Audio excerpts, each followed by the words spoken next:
Today's topic, how getting injured can be a blessing in life.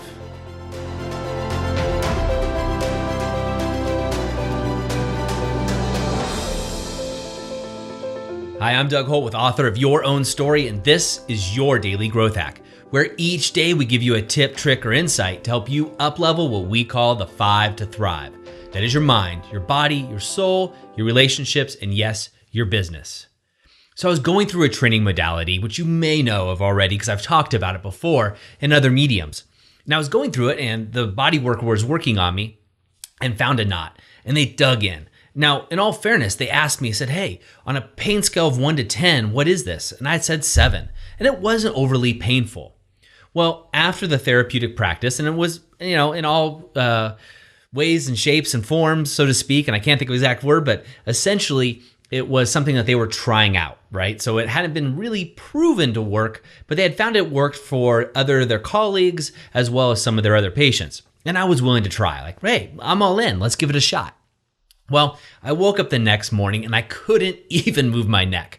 I couldn't turn to the right and I couldn't turn to the left, and I felt like I was just super stiff, and my son wanted to play, and I just couldn't really move and really wrestle with him as I normally do. And usually I grab him, I spin him around, I throw him on my shoulders, and we run around the house, and I'll even do squats and lunges with him, and he giggles just hysterically, and I just love it. And I can go forever with him on there because I just love to hear him laugh.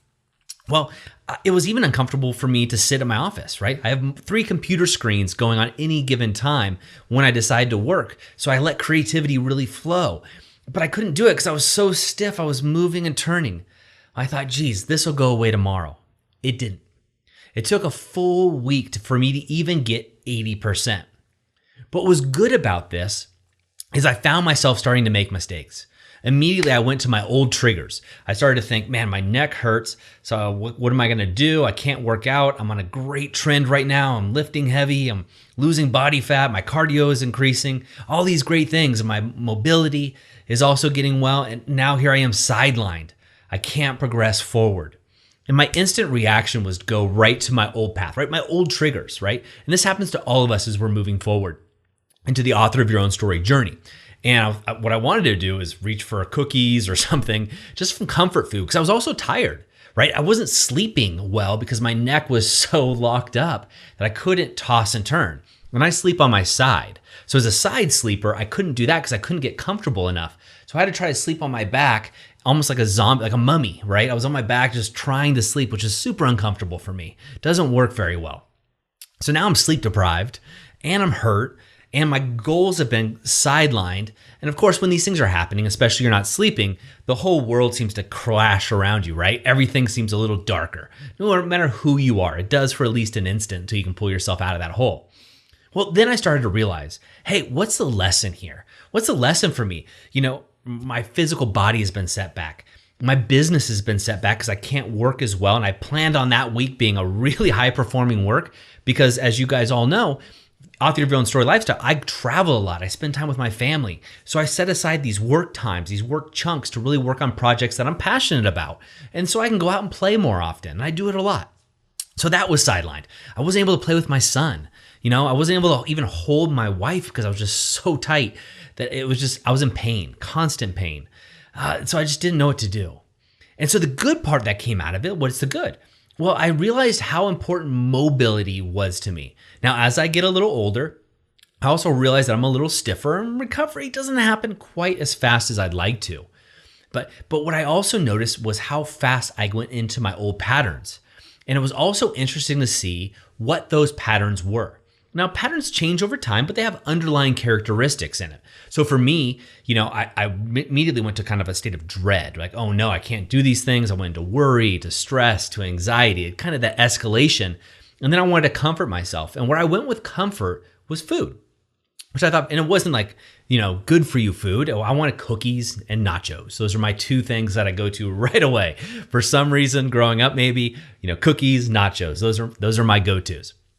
And so what was really interesting to notice is I wrote that down and said, hey, look, let's write down in my journal in the area of body, what happens? Like what happens when something goes really wrong that just is unexpected? Like you're on an upward trend, and you're really hitting it hard, and then something goes wrong. Well, what I do is I immediately get depressed, I get upset, and then it goes to worry and anxiety. So stress, worry, anxiety. For me, it's an escalation.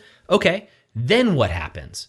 Well, then I reach for comfort food, which for me is cookies and nachos, right? And so when I recognize any part of that pattern, I can pull myself out of that and see what's good about that. Now, the good part of that is it allowed me to focus on mobility and kind of slow myself down a little bit. I can be a little spastic and really kind of aggressively go after my goals and ambitions in life. And so it allowed me to step back a little bit. And then I started asking myself, geez, where else am I doing this? Where else in my life are these patterns coming up? And so I started writing down, like, where do when things don't go right, whether it be mind, my body, my soul, my relationships, my business, what is my go-to? And my escalation scales, right? So business, something's not going right. Maybe it's a customer's not happy, or one of my coaching clients is having something going on, or one of my business partners, I had this recently happen too. Something's going wrong in the business, or at least from my perception. What is my escalation? And it's very similar the way that I escalate. And then what is my crutch? What is my go-to crutch? And again, I just happen to turn to food. Food is like one of my comfort things. I go to it right away. I want cookies and nachos, right? Sometimes it's pizza, but usually it's cookies and nachos.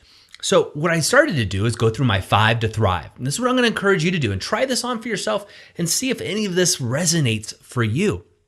And identify what are your trigger points, right? When things are going really well in your life, so look back at the past when things are going really, really well, and then something happens, right? And so you're taken off, like the seat's taken out from under you, so to speak. What happened? What happened in the past? How did you react? How did you feel? And then how long did it take you to get out? What did you turn to? Did you turn to drugs? Did you turn to alcohol? Did you turn to porn? Did you turn to another person or relationship and play the victim role? And, oh my gosh, my neck hurts so bad. Will everybody please feel bad for me? Or I can't sleep. Will you please feel bad for me? I've done that too, right? A newborn, I tell everybody possible, I haven't slept. Get a little recognition there. So where are you going with that? And then what is your escalation scale? Like, how does that escalate for you? Remember, for me, it was kind of depression, goes to worry, goes to stress, goes to anxiety. That's the way it works for me. Now, fortunately, I've done a lot of work on my inner game for myself. And so I can recognize that really quickly. It's kind of like okay, this is what's happening. Got it. Cool. It's a good game. And then I can switch it and go the route that I want to. Now, the old me, right? Doug 1.0, this would have been a month-long process, probably, maybe even more, right? And I see that so often in my clients, that they've been sitting in these patterns for years, if not decades, and it's holding them back. They feel like they're working so hard, they're trying so hard, but they never quite get far enough, right? They never get ahead. Same place financially, same place in their body, same place in relationships, whatever category it may be. And that might be you too. I don't know. Try it on. But write down your 5 to thrive, and then where are you with each of these? And I'd really love to hear it. Of course, go over to the Author of Your Own Story community and share your responses. It's a thriving community that's growing each and every day with people just like you. And I'd also encourage you to share this with at least 3 people. And I hear back from so many of you that finally take action and do the work and share these and are having conversations that matter. And it's really uplifting their lives or your life. And I want that for the rest of you, because I also hear from those of you that are scared to share this because you don't want people to all of a sudden know that, you're really expanding your mind, expanding who you are as a person. And that's ridiculous. We all wear masks, so to speak, and try to put our best face forward, right? But people are authentically going to enjoy the fact that you're sharing something with them, especially if you're bettering yourself. I mean, who doesn't like someone who's trying to better themselves? You better yourself, then you can better the people, your family, then it's your community, then it's the world, right? And that's what we're after. We want to positively impact over 1 million people, and that starts with becoming the author of your own story. Because when you're doing the things that you love, when you're living life on your terms with your passion, everything falls into place and you start inspiring people around you. So it starts by building your tribe. All right, that's it for me today. I will see you tomorrow. Have a great day, and remember, go out and be the author of your own story. I hope you enjoyed today's Daily Growth Hacks. Please put your comments right down below, and remember to click subscribe. This way we can ensure that we're delivering these Daily Growth Hacks right to you each and every day. On behalf of the whole team here, remember, go out and be the author of your own story.